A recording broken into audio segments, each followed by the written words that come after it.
Hi, everyone. Well, I've got Chocolate with me because Fluffy is playing a whole bunch of jumping games. But this little guy, he always amazes me that he hears things and he seems to be telepathic. And I had an example this afternoon. He made a jump and he made a meow sound, and it was an unusual meow sound. It made me get up from the computer and walk over. What was he trying to get my attention to see?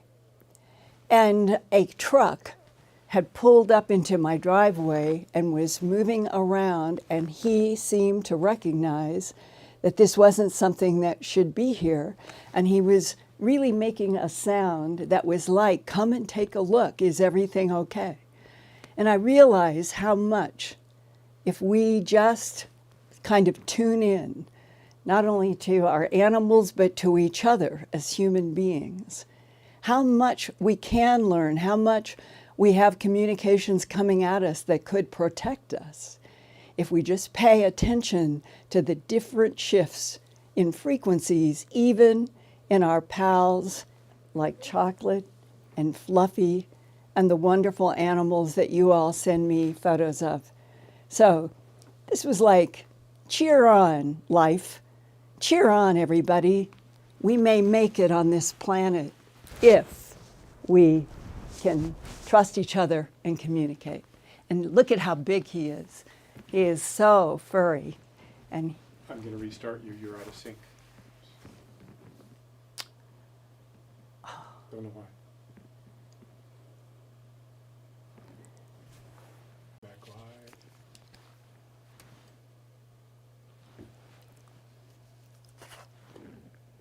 And we're going to come back in. So, I'll come back into you, or should I come back into sleep?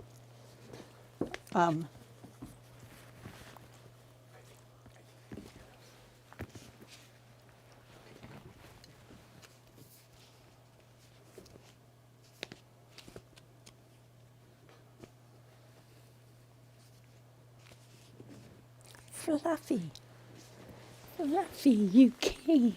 Oh, I'll use you too. Oh, you're my sweet Yoda.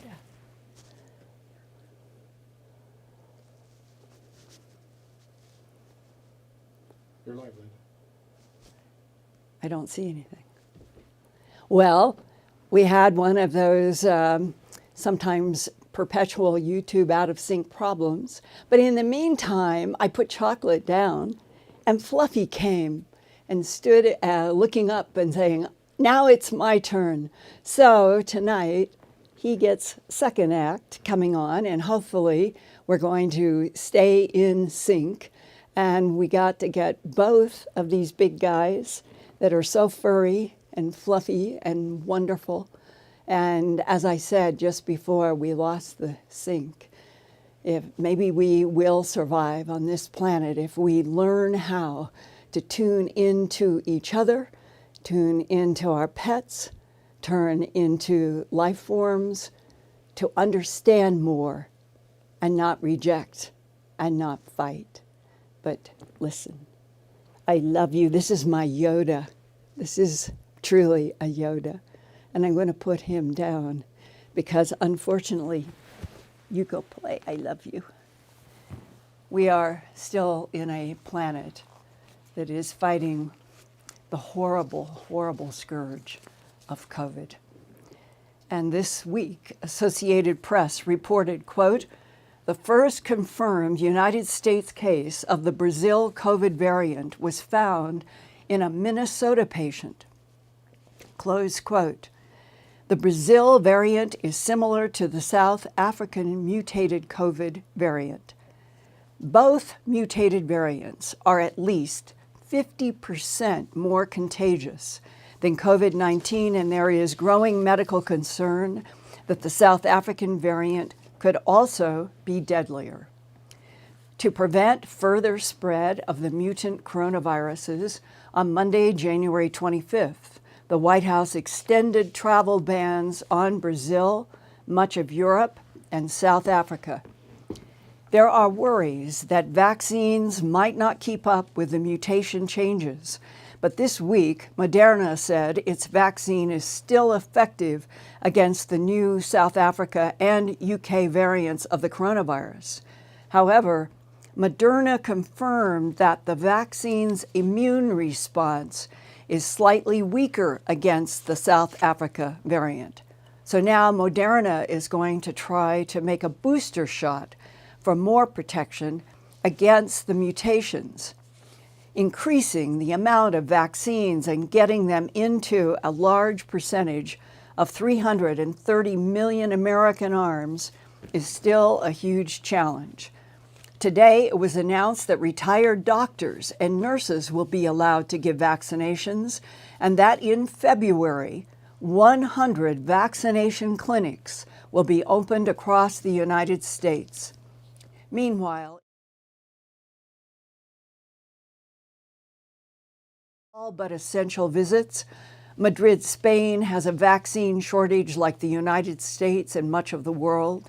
And the UK government's chief scientific advisor, Sir Patrick Vallance, told reporters today that 1 in 55 people in the UK now have either the original COVID-19 or the rapidly spreading mutated Kent variant, which is expected to start dominating American COVID cases in this new year of 2021. Also reported by The Guardian this day, in the UK, deaths doubled in the past 76 days to over 100,000 by January 27th. And this graph shows the rising total coronavirus cases in the UK from February 15th, 2020, 1 year ago, to the present date of January 16th, 2021. It has been rising, rising, rising. 17.5% of current UK COVID infections have been contracted in hospitals, and 33% of UK hospital discharges are people who are dying at home. As of January 27th, 2021, tonight at 6 p.m. Mountain, the new COVID case count in the United States is over 26,000 at 26,166,201, at 26,166,201. And deaths are nearing 500,000 at 439,517. Beyond the horrors of the COVID pandemic threats, continuing through the new year of 2021, there is also growing curiosity about what the United States government knows about other life in this universe and the UFOs, or unidentified aerial phenomena, that have been showing up in Earth's skies really for centuries, and even crashing from the 1940s onward in craft of advanced designs and materials. Then came whistleblower descriptions of strange alien entities associated with those advanced craft, some small and gray-colored, some tall and white-skinned, some scaly like a lizard or an alligator. And then came the 1960s, in which humans described missing time, followed by vivid dreams or memories of being on a craft with non-human entities. Mixed in all of that have been the hard evidence of worldwide bloodless, trackless animal mutilations in which some law enforcement have said, quote, "The perpetrators are creatures from outer space," close quote. So what does the United States government and other international governments actually know about the UFO UAP phenomena? And why has hard evidence and 70 years of investigations and documents been kept so secret from the public?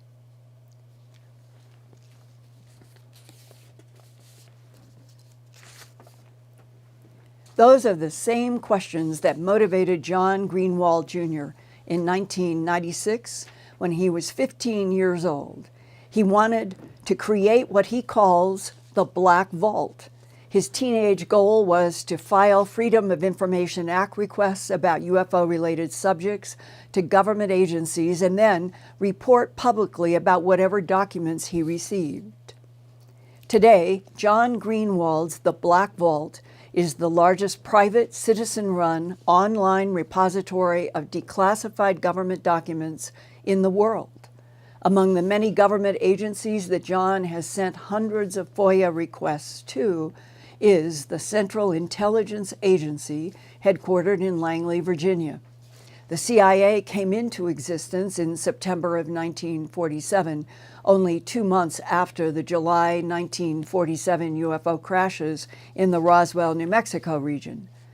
So the CIA must have 74 years of photographs, films, and documents.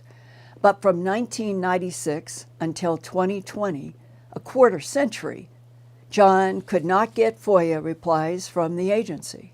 And then finally, in mid-2020, this CD-ROM entitled UFO Collection showed up in John Greenewald's post office mail. Also stamped on the disc are these words, quote, "This medium is unclassified, approved for release," close quote. And then tilting down to the bottom of the disc, it is stamped with the logos of the CIA eagle above the radiating spokes of a red compass on a defense shield. The middle logo, CIO, with the outline of an eagle, is for the American Chief Information Officer, who administers the CIA's Office of Electronic Government.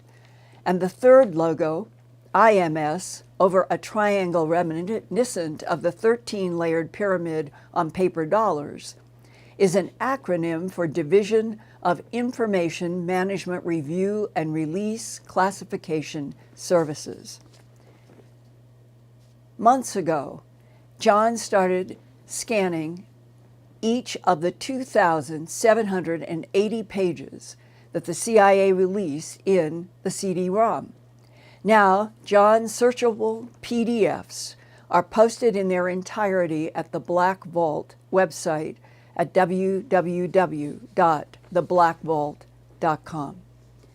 I talked with John on Monday this week about the CIA finally releasing UFO-related documents to him after a quarter century of silence, but only covering the timeline of 1950s to 1990s. If the documents that you've received don't go past the 1990s, that means what? They're still withholding 20 years of documents? A lot of times the intelligence would come in and different agencies, including the CIA, would take that intelligence and give it to the Air Force because they were spearheading the effort. So it's possible that there's additional information that CIA, they're just hiding or not admitting to. And government-wide and military-wide in America, it all went to the United States Air Force when it came to Project Sign, Project Grudge, and then ultimately Project Blue Book. But it's a historic fact that on September 18th, 1947, through the pen of President Harry Truman, the Central Intelligence Agency was brought into existence that week. And then the next week, we have that document dated September 24th, 1947, signed by President Truman. And it is top secret, eyes only, the White House, Washington. This is from Truman to Secretary of Defense Forrestal. And it is mandating the beginning of what Truman says in this letter is Operation Majestic 12. So the CIA and MJ-12 were born, so to speak, within a few days of each other in 1947. And the assumption has always been the CIA has been one of the top dogs having to do with what are these craft in the skies of this planet that can move at thousands of miles an hour, stop on a dime, and do 90-degree angles? Yeah. And you do have absolutely a separation between what the CIA will officially acknowledge versus what they essentially won't even admit to, MJ-12 being one of them. and it's hard to bridge what you can get the CIA to admit to versus some of these MJ-12 documents. They are not being honest. The best evidence to prove a government cover-up is the evidence that the government has given me. So you don't need to deal with anything obscure or controversial in that regard. All you have to do is research with the U.S. government itself, and you can quickly prove there's another story and another narrative here. And John, the irony that this should come to you when on December 27th, 2020, the President of the United States signed a COVID relief bill and government funding that in the last few pages, through line items having to do with budgets, you come to 3 words: advanced aerial threat.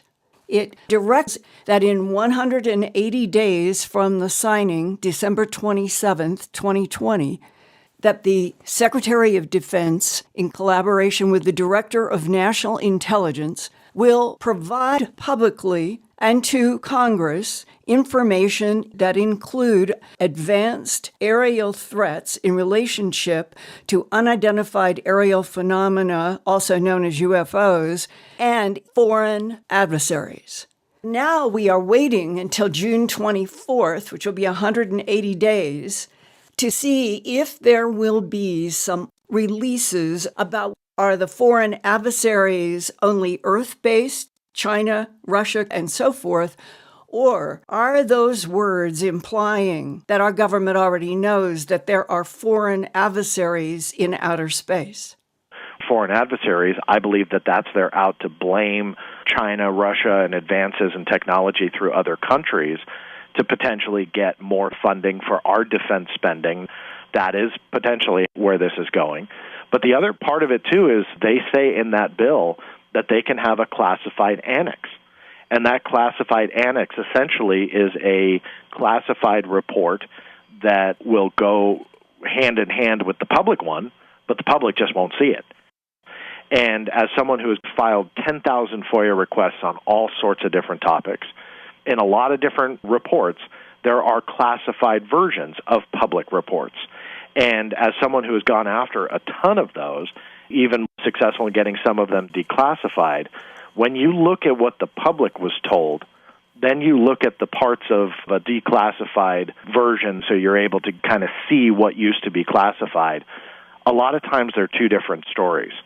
And that also, I fear, will play a role in what we're going to see whenever that UAP report surfaces.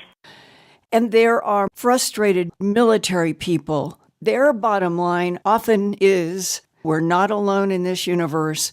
Why doesn't the government tell the truth? I think that will play a role in the ultimate decision the government makes on whether or not the public does deserve to know. Now, we do know between you and me and your audience, we feel that we deserve to know.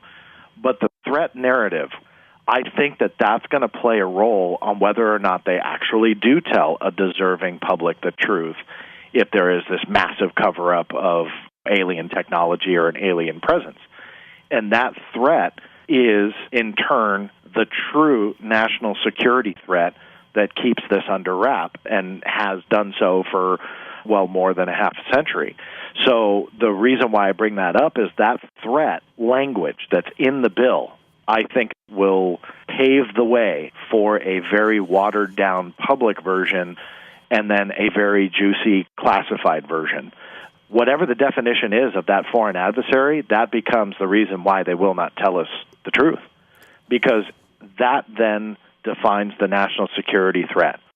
The remote viewers from the 1980s that were working in Project Stargate had controlled remote viewing targets that had to do with intelligence and consciousness in the universe, and they all got that the universe was teeming with consciousness and life. And it was Lynn Buchanan who said there were friendlies, neutrals, and hostiles.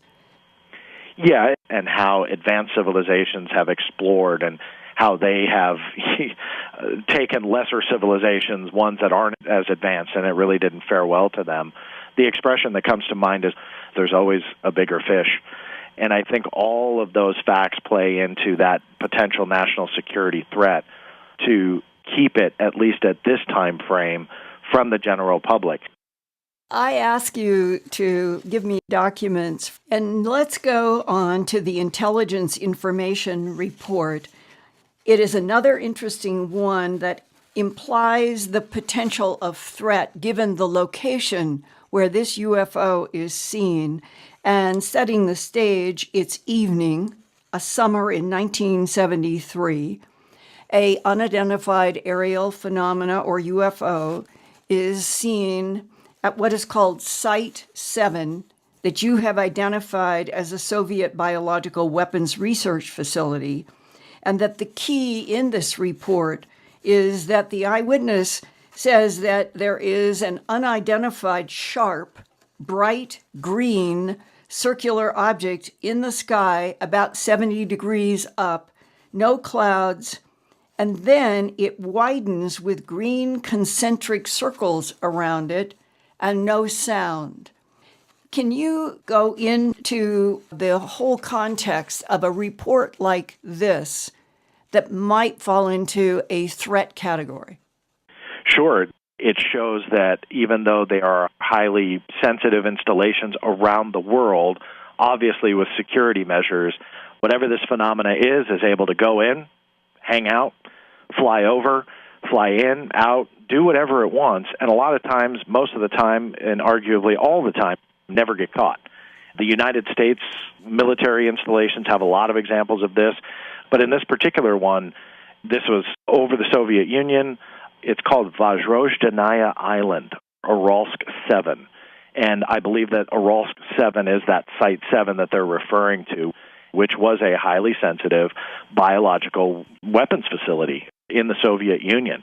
It's since been closed down, but at the time when this report was written, that was in full operation. And so CIA was collecting these intelligence reports of UFOs that were being seen over these sensitive installations, worldwide, global.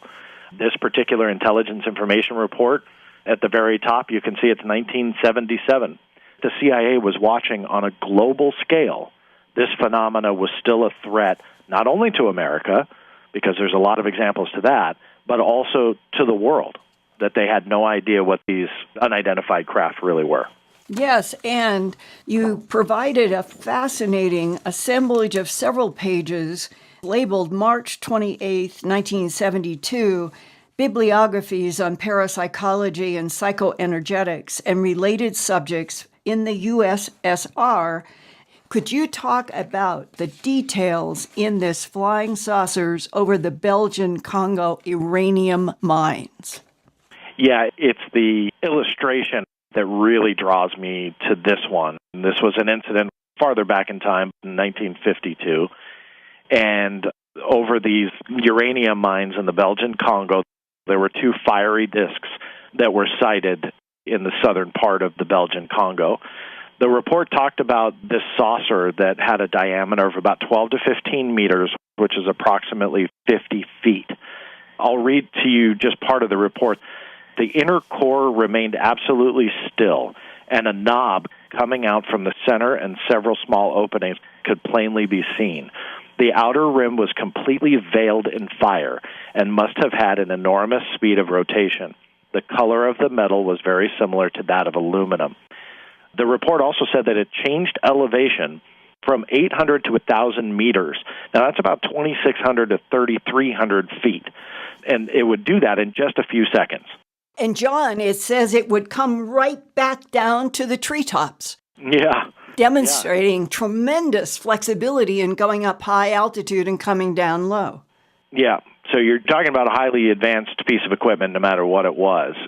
The report also said that they estimated the speed of the saucer going about 1,500 kilometers per hour, which is roughly about 932 miles an hour. This is incredibly advanced. So I pulled up the airspeed records around the same time, 1952, and you're talking about 930-plus miles an hour. In 1952, the fastest craft wasn't even breaking 700 miles an hour. It was called an F-86 Saberjet. And the F-86 set a record of 698.5 miles an hour. That was in November of 1952. And in fact, even through 1955, Various airspeeds were broken. Even in 1955, you're still not at the same speed. You're only going about 822 miles an hour. That was called an F-100 was the one that was the fastest in 55. So whatever this technology was, it's doing all this mind-blowing stuff, traveling at speeds that humans hadn't acquired yet. There was no comparable piece of technology that you could say years later, okay, well, this was classified or this was something that they were testing, but it was likely this. Whatever this was, this just did not fit any definition across the board with capabilities, visual appearance, speed, nothing. We just didn't have anything at the time that can account for that. And John, right in that very last paragraph where the illustration is, it says, quote, "The launching, meaning of this disk, occurs at a sharp angle in the manner of a discus throw. The revolutions per minute of the rim probably amount to 22,000 per minute." Yeah. And you find that a lot through different UFO reports and intelligence papers. You question whether or not here in 2021 we could do the same thing that they were documenting in the 50s and 60s and 70s. And a lot of times government agencies and the intelligence community, they ignore their own documents. They try and give that perception that they know what's going on and that it's not a threat and they understand the phenomena. But yet when you look at the actual evidence and just dig a little bit, you realize they don't know what they're talking about. And the technology that is depicted in these intelligence reports is something that far surpasses what we know humans can do. Well, I was glad to learn during this film that we were getting chat notices that you are noticing that there is a slight out of sync, but everybody is saying that it's not enough for us to stop and restart. So we're going to keep going. And if anything does get badly out of sync, say it in the chat and we'll pick it up here. But this is so important because we are now in a year, 2021, where there has been a public notification that in 180 days from the signing of the December 27th COVID relief bill, that there would be a end of June deadline for the Director of National Intelligence in collaboration with the Secretary of Defense to make presentations to people in Congress, and we assume the public, about certain areas that we have just gone over and talked about with John Greenewald. And the very fact that for 70 years at least, and his quarter century trying to get documents from the CIA about UFOs and ETs and having silence until just the last several months, I thought it would be very important to share with you from what I still consider to be one of the single most important government documents that has ever been released from a whistleblower. It came on 35 millimeter film. It has been studied by Stanton Friedman and Robert Wood and others and myself and John Greenewald. And it is the restricted Psalm 101 document that says extraterrestrial entities and technology recovery and disposal, top secret, magic, eyes only. And down at the bottom, it has a printing date by the War Office, which is what it was called, on April 1954.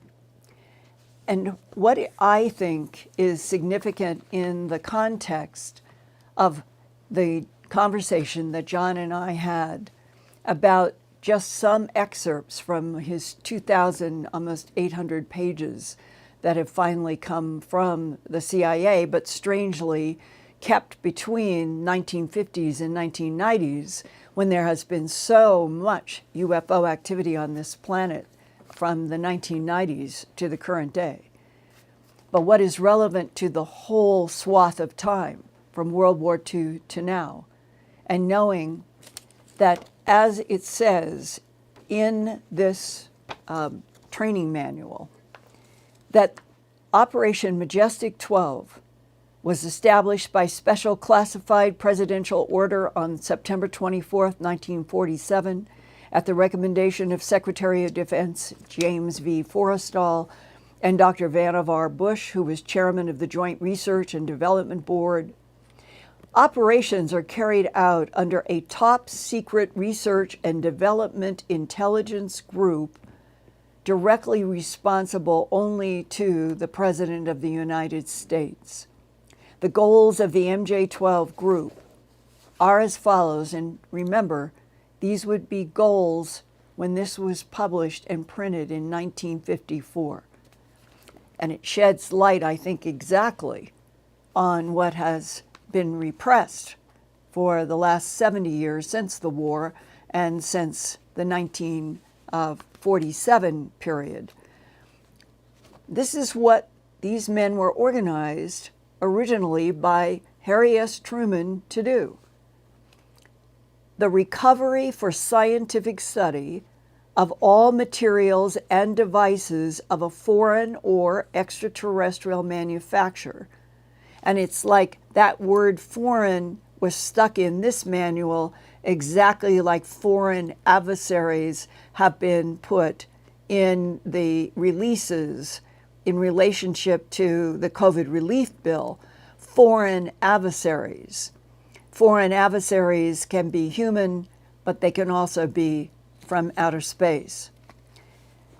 The recovery for scientific study of all entities and remains of entities not of terrestrial origin, which might become available through independent action by those entities or by misfortune or military action. Those last words, I've had many testimonies about how pilots had orders to shoot down UFOs. Len Stringfield, the author of that important book, Situation Red. Len Stringfield had worked in the Air Force for a period of time, and I got to meet him a few years before he passed.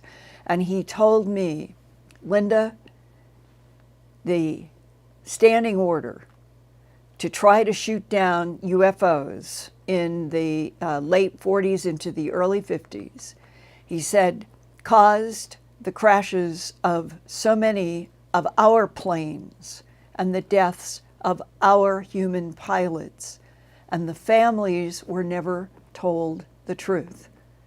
Those are almost quotable words as I remember them from Leonard Stringfield talking to me about his own personal knowledge.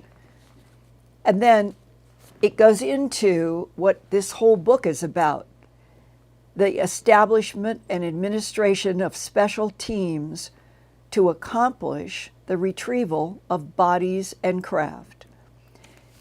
And it goes on to that they also need establishment and administration of special secure facilities located at secret locations within the continental borders of the United States for the receiving, processing, analysis, and scientific study of any and all material and entities classified as being of extraterrestrial origin by the group of these special teams, establishment and administration of covert operations to be carried out in concert with Central Intelligence, to effect the recovery for the United States of extraterrestrial technology and entities which may come down inside the territory of or fall into the possession of foreign powers, and the establishment and maintenance of absolute top secrecy concerning all of the above operations. And in the next paragraph, I will read just one of the pieces. It goes into the retrieval of dead entities that are extraterrestrial.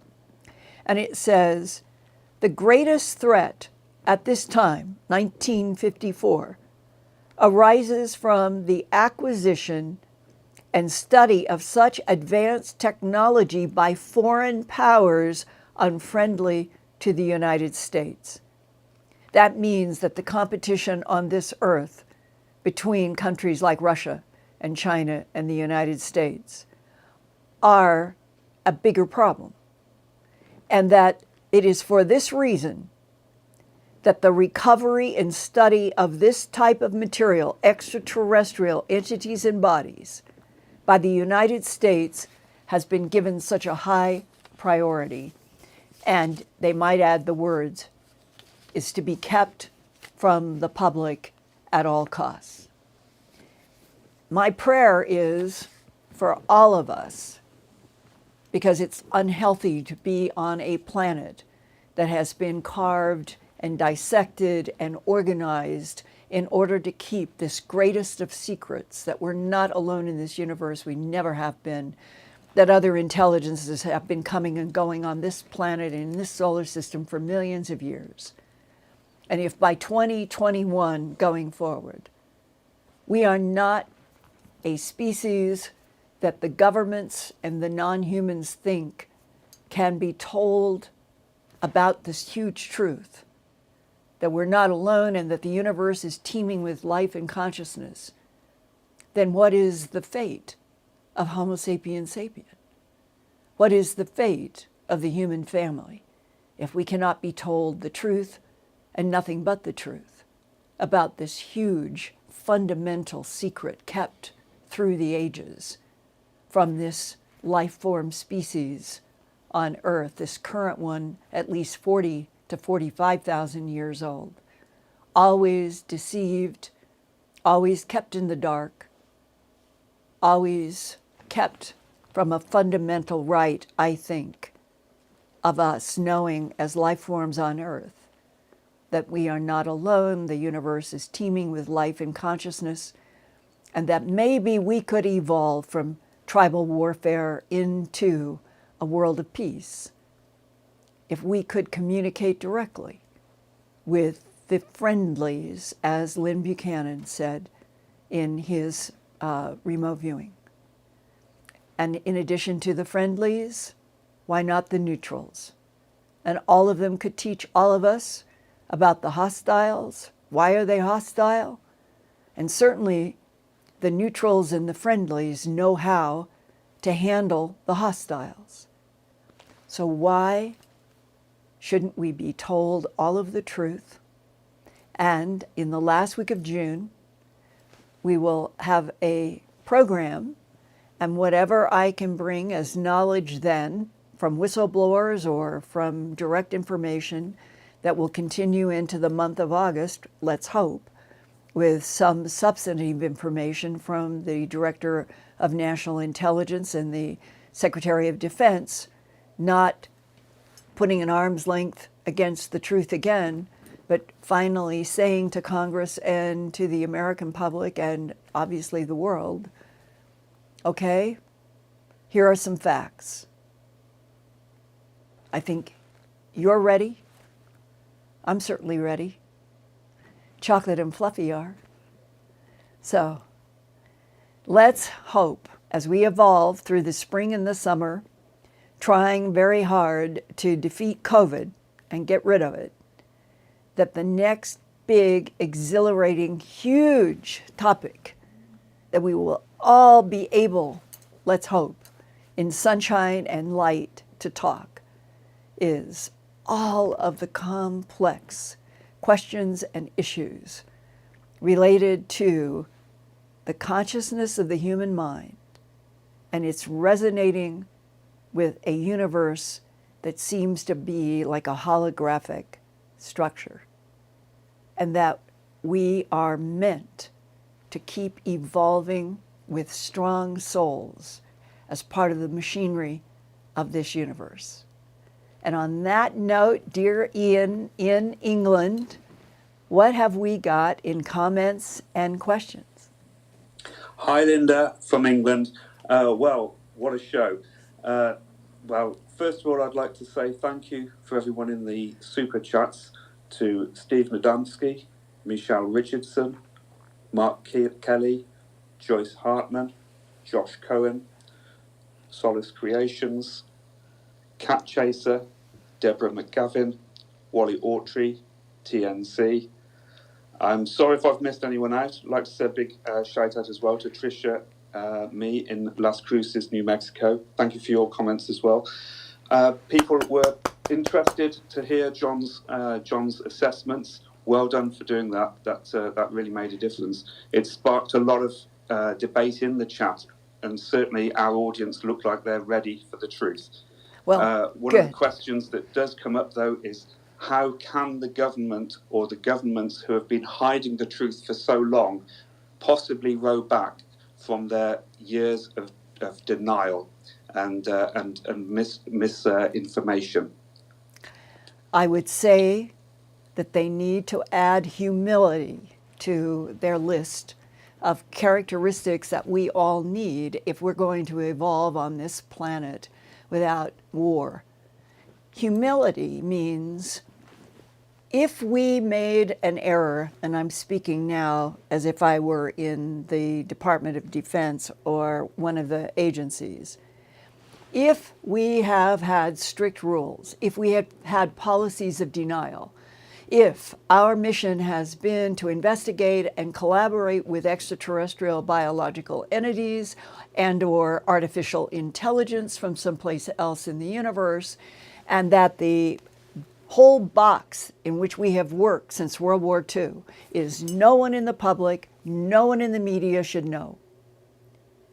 And if you say, we can never give that up because it would be embarrassing, no. We can't give it up because that goes with power, no. We can't give it up because it's been a rule and we can't change the rules, no. You just humbly stand in front of a world population, in cameras, in Facebook, Twitter, Instagram, in everything. And you say, today we want to explain why we have had policies of denial and lies since World War II. And then you explain. And maybe you even introduce one or more of non-humans that we are working with on extraterrestrial trade routes. And you put it in the context. We have been getting help from non-humans who have advanced technologies since, and they can give a timeline. And we are working with them today, and we have decided going through into the 21st century with this horrible problem of a pandemic that we can and need help. And now is the perfect time to introduce those that can help us. Why would that be a problem? Why would any human being on Earth find that as a problem? Acknowledging and embracing friendly and neutral other life in the universe simply expands the importance of the divine field and how important it is for every one of us, Homo sapiens sapien, to understand what the true relationship is between our conscious mind and what appears to be, in scientific evidence and more experimentation, that we actually have microtubules in our brains that can vibrate with the frequencies of things in this cosmic fabric. If we understood how being in this universe, meditation, relating to light, that our intent, just as they have studied at the atomic level, that the intent of consciousness is what it brings forth, what it is that you concentrate on, what you think about. What would happen if the whole planet understood that it wasn't just words in a page, that it really truly is the next step for human evolution if we can survive our tribalism? And if we can get to that point, then the ability for every human, no matter what color, size, sex, could be introduced to who knows how many non-humans, and that we actually move into a kind of new cosmological civilization. We're heading out to Mars. I have no doubt that Elon Musk has the ability to get there and to get people there, and then we'll be a two-planet life form, Mars and Earth. It seems like the perfect time to start telling this planet the truth about already existing relationships in trade routes. So that's the exciting frame in which I hope that we all can keep going forward, trying to get past the horror of COVID and into an age where everybody is thriving. Wouldn't that be something? If 8 billion consciousnesses on planet Earth were all thriving, no fear, no danger, evolving toward exciting horizons. Well, that's my prayer for every one of you. So, Ian, what about another question? Okay, Linda, here's a question for you. Do you believe that some non-humans are possibly watching your broadcasts, and what is your idea about how they would perceive your broadcasts? I hope so. I know that there have to be human, non-human hybrids. I know people who have worked for the CIA who say they know that is a fact, that in the human population there is a percentage, and that they move among us and they are gathering information and are curious. And I hope that if there are advanced non-humans in a craft who tune in to podcasts and television and radio and movies and everything on Earth, that they would be watching the dialogue that we have on Wednesday nights, because I feel that we are constructive. We are trying to have a place where we can have dialogue about these complex and difficult issues, with the idea that it is humanity that is making the issues so complex, that if we move toward truth and honesty, I would think that if there are friendly non-humans, whether they are from a galaxy 8 billion light years away or 2 billion or wherever they're from, that if we have the ability to download information in math, because math is our common ground, zeros and ones, for example, and that we would have to go through a process of learning how to communicate, which I'm assuming that the United States government and China and Russia have already been doing, then it isn't going forward in a future of being afraid. It seems to me that you begin to strengthen yourself by realizing what a potential there is to be in a vast universe where you could actually move light years in a blink, because there are technologies that can move space. You don't need to move Euclidean geometry. You move the space and you move point to point. So I hope if there is an advanced from wherever watching the Earthfiles YouTube channel tonight, or have in the past, or will continue in the future, and you have a way to communicate with me, whether it is through binary code going to ProtonMail or whatever, I would love to see Homo sapiens sapien trying to establish communication in a peaceful way with intelligence that might actually help us survive our own self-destructiveness in wars, the help we need with global climate change, perhaps with floods that are going to come, perhaps with solar prominences that might periodically leap out.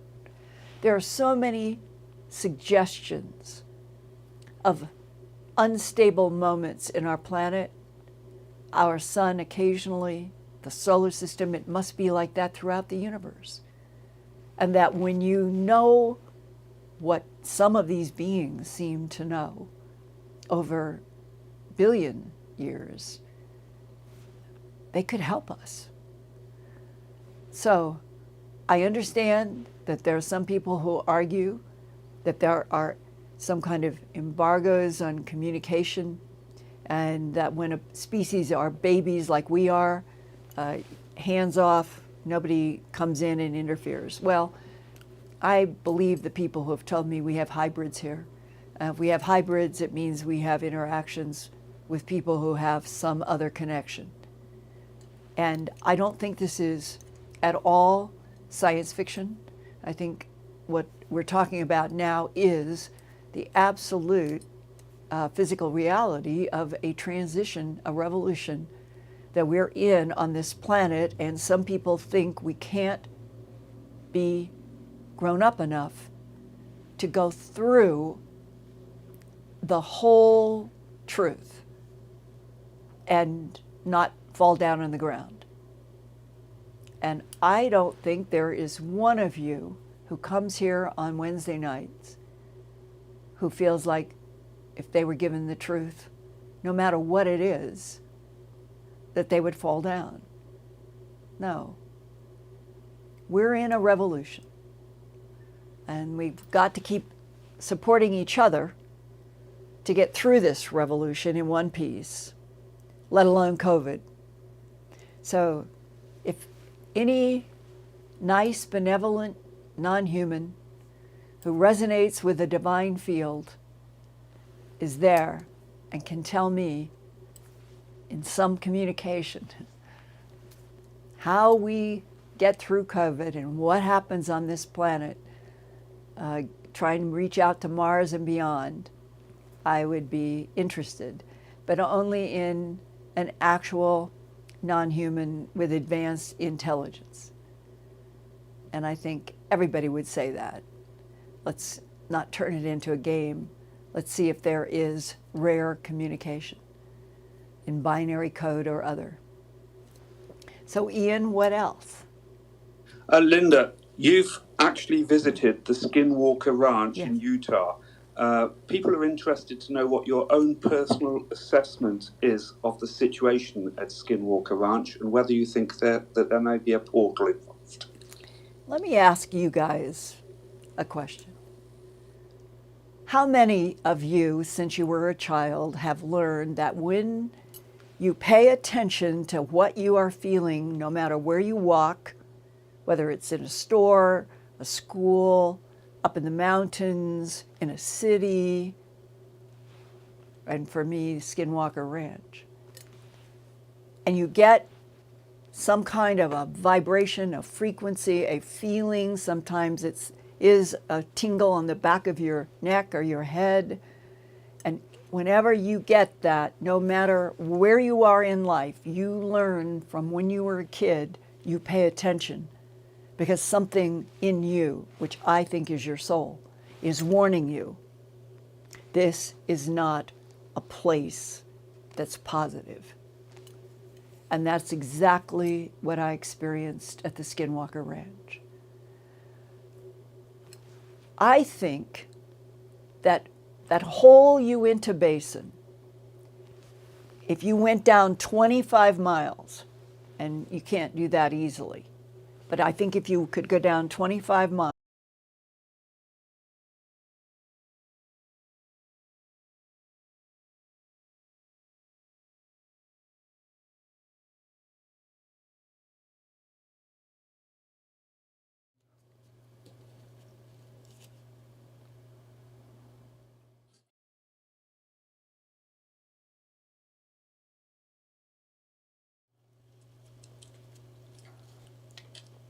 is it going?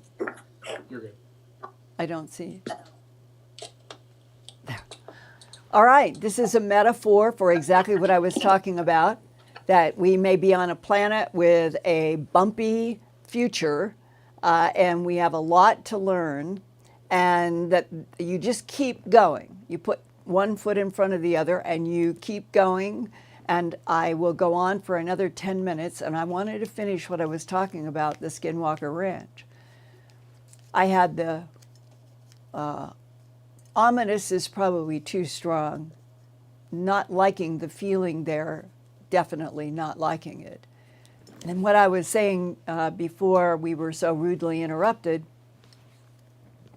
is I found information out about the discovery of molybdenum in the Uinta Basin, and there are other kinds of minerals there. And one of the things that I had a discussion with a man who was in the military and an engineer back in Denver days when I was working on A Strange Harvest. I still remember this.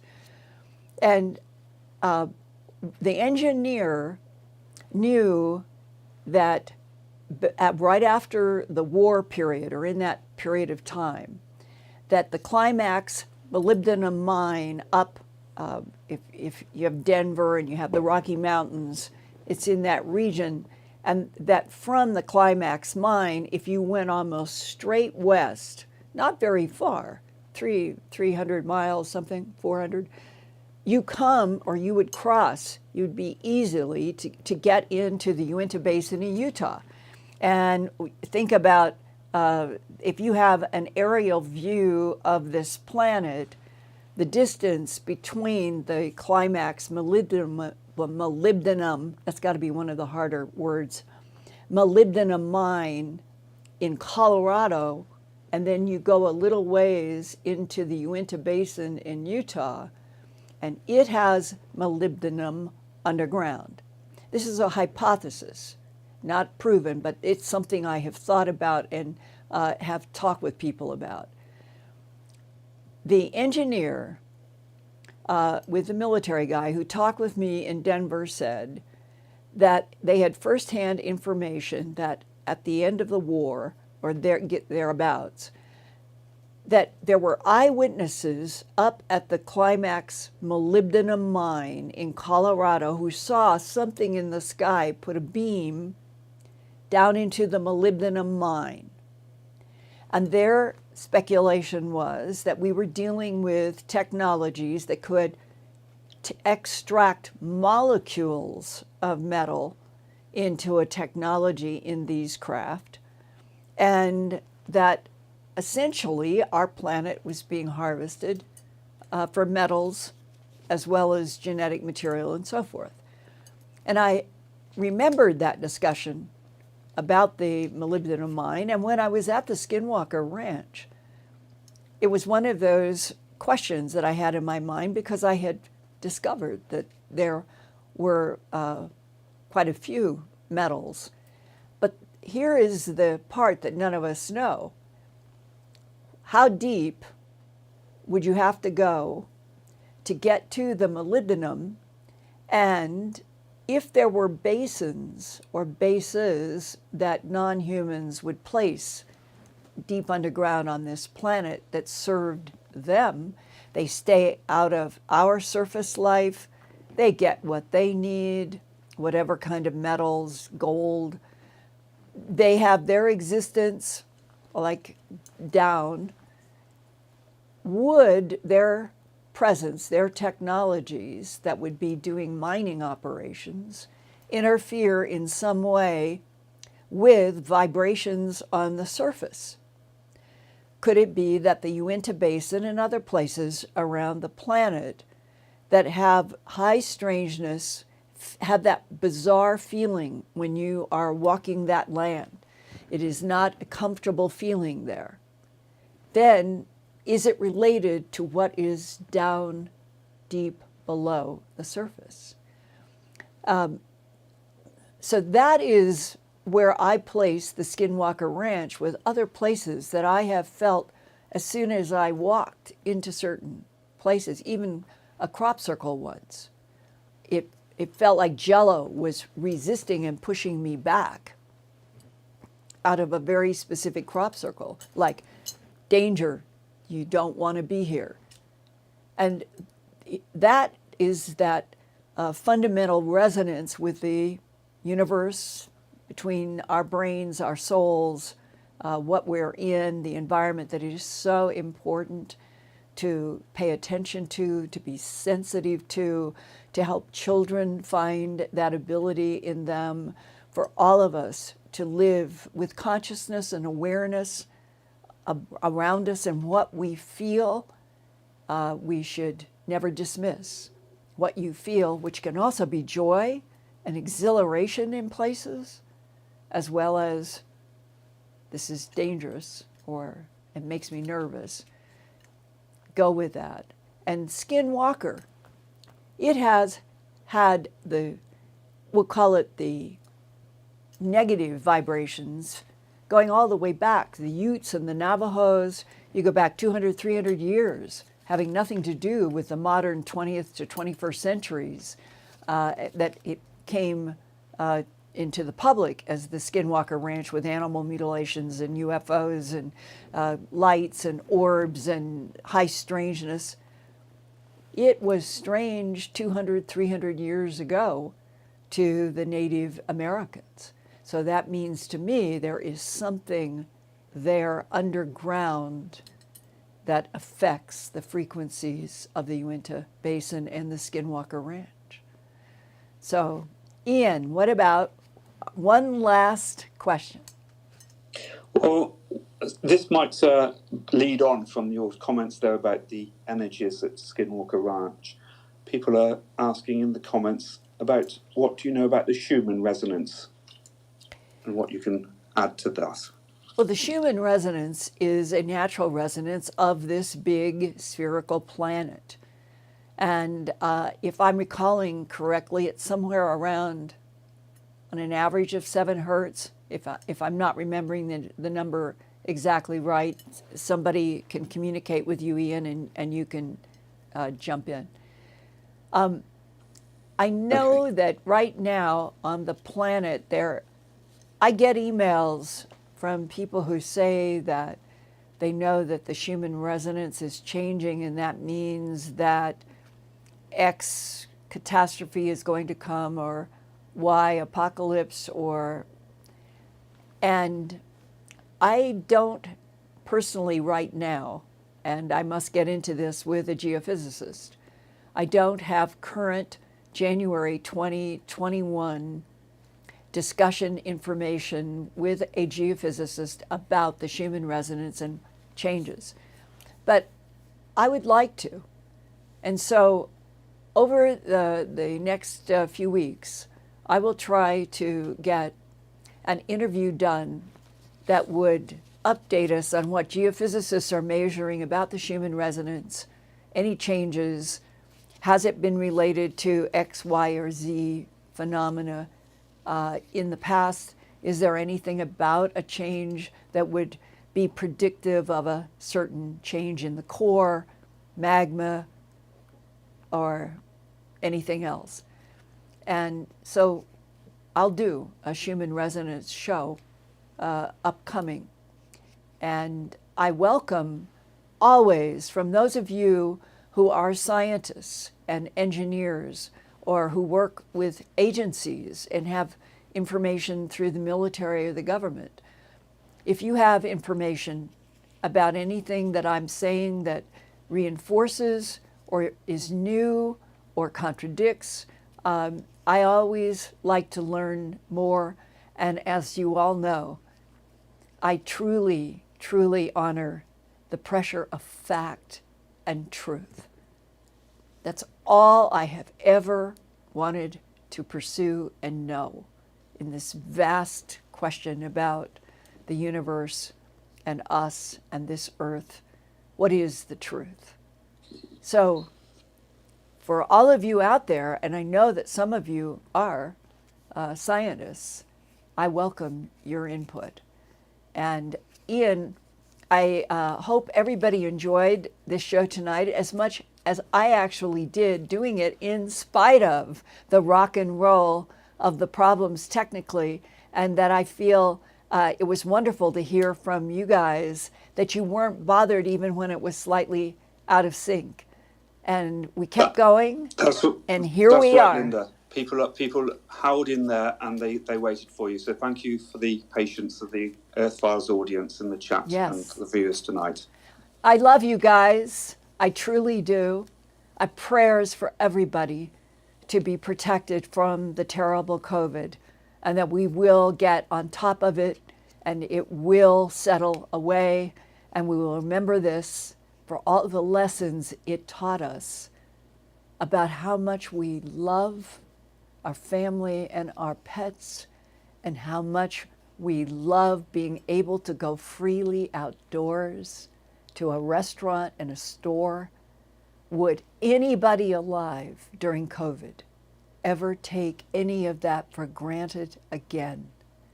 And as I've said before, if we can all meet in England in a crop circle or at a conference, the feeling of exhilaration after COVID, that's what we need to go for. I love you guys. I'll see you next week.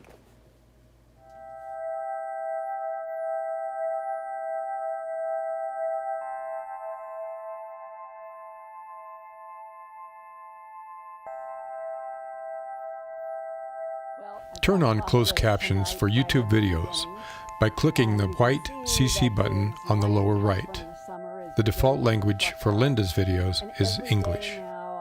If you would like to see the captions in another language, click on the white settings button next to the CC button.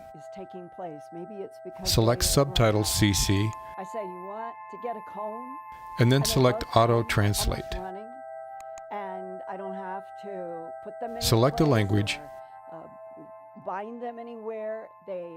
and the captions will now appear in that language.